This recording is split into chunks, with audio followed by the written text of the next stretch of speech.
Hi guys, good morning. हे बघा, सकाळ झाल्यानंतर मस्त आंघोळ केल्यानंतर मॉइश्चरायझर लावलं, त्याच्यानंतर देवपूजा केली.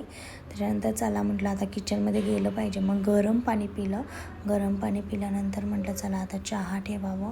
एका बाजूला दूध ठेवल्यावर म्हटलं चला आता पोरांना साबुदाण्याची खिचडी खायची होती.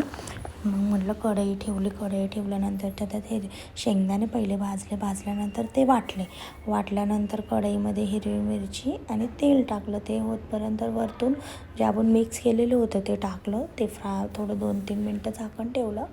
झाली खिचडी झाल्यानंतर पोरांचे डबे भरले, शाळेची तयारी केली, माझीही केली, त्यांना सोडवायचं आहे म्हणून. पण थोडा टाईम होता, म्हटलं चला तर त्याच्या आधी ना आपण थोडं लादी पुसून जाऊन आल्यानंतर घरात एकदम शांत, पोरं नव्हती, काय नव्हती. हे बघा आमचा मॉन्ट्या आहे ना, तो पण शांत असतो पोरं येतपर्यंत. मग आज उपवास होता माझा, मग खिचडी आणि फळं खाल्ली. बाय, या खायला तुम्ही, बाय.